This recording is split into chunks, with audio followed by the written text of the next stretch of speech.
Hey guys, so today we're going to talk about the pros and cons of living in Hawaii, why you should move here, why you shouldn't move here, some things to watch out for before you come, and maybe some things that might incentivize you to actually come here and attract you to live in Kailua, Kona. So tune in and I'll give you some pros and cons. As far as pros of living here, it's nice year-round. Let me see if I can show it to you. There's high tide.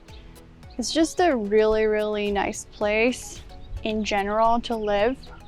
If you like nature, you like being outdoors and always having sunny weather, this is the place to be. I think there's in Kailua, Kona about 270 days out of the year that are sunny. So that's why it's a great place to live.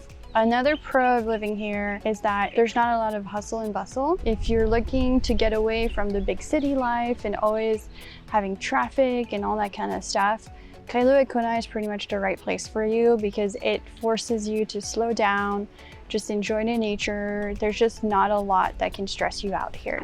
Another pro of living in Kailua, Kona is that there's a ton of wildlife. It's what attracted me to living here. I dove into the Kailua Kona pier and there were dolphins everywhere. I dove straight into a pod of dolphins, and to me, that was an amazing experience. In the winter, it's whale season, so we see baby whales breaching, huge whales breaching. There's mantas. This is the Royal Kona. So you can see mantas during the day, you can see them during the night. To me, that's attractive, and so that's why I really thought that was a pro. Another pro of living here, there's not a lot of large construction. We used to live in Texas, and that was a real city. I mean, you had buildings all over the place, massive highways. Here, I feel like when I fly back from the mainland, I really enjoy the fact that it's really green, it's very raw, and it just feels like you're coming back to nature, and I really enjoy that. There are tons of activities that are outdoors that you can do, if you like golfing, cycling, triathlon, swimming. Even if you enjoy just the day-to-day life of going to fancy resorts and having Michelin star chefs come and do dinners and all that kind of stuff. They have all those experiences as well, but you can do more chill stuff and just be at the beach every day. So it's a nice balance in my opinion, but it is very slow pace. So let's talk about the cons of living in Kailua, Kona. Con number one, healthcare. If you have huge health issues or you need constant care from specific doctors that are highly specialized, don't come here. This is not the place to be. They don't have a lot of doctors available. It's really hard to get care. The waiting lists are insane. We had 2 specialists that we needed to see, and they work 1 day a week in one island every day.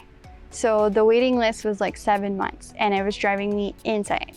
But that's just how it is. If you have healthcare issues, don't move to the big island. It's really not the place where you should be. Or you should have a backup plan. There's people who have 2 health insurances. They'll have one that's valid in Hawaii, one that's valid on the mainland, and so you can go to the mainland and fly and see the doctors that you need. Another con of living in Hawaii is that it's super slow paced. So if you enjoy going to concerts, having festivals, running races, all those things that happen, festivals all the time, food festivals, or whatever it is. If you enjoy those and you enjoy the fact that they have them every single week and there's always something going on, that's not Kailua, Kona. You won't get that. Kailua, Kona is way more spaced out, and it's pretty much the same events every year, and they're about every 3 to 4 months away from each other. Another con of living Kailua, Kona is that because it's a small city, when there is a big event like the ones that I mentioned earlier, like the Ironman, for example, Ali'i Drive and the Queen K will get really congested like this. And for 3 to 4 days, you just can't drive anywhere. Everything's pretty much locked down, and it's really hard to get anywhere. But the rest of the time, there's almost no traffic. Another huge con, of course, that I didn't mention yet is living costs. Living in Kailua, Kona is extremely expensive. As I've told you guys before, I'm a real estate agent, and so for you to buy a home, the average price in today's video is 1.27. You have to have 1.27 million.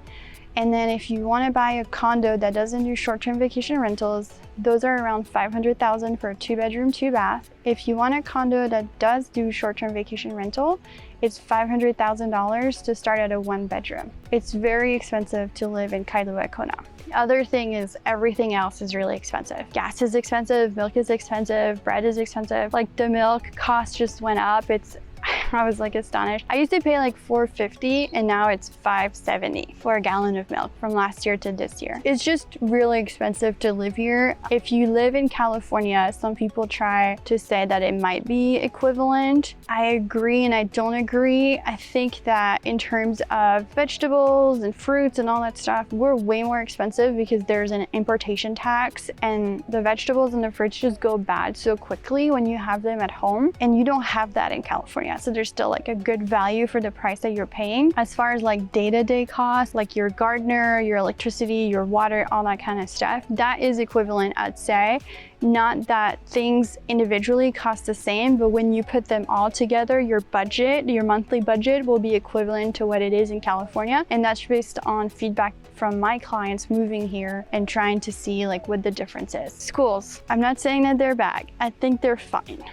That's how I would describe it. I think the local schooling system here is fine. It's not going to be the same amount of opportunities that your children will be able to have on the mainland. And again, it's all relative based on where you're from, what you're doing, what your public school system is.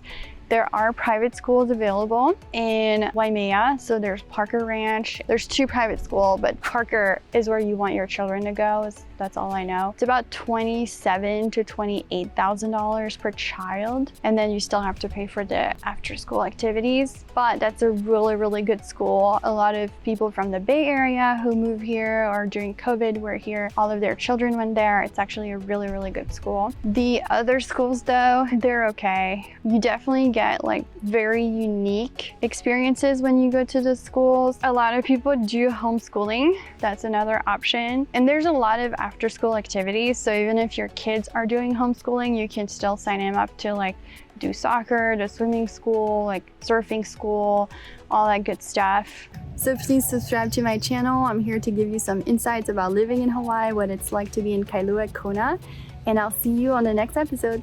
Aloha.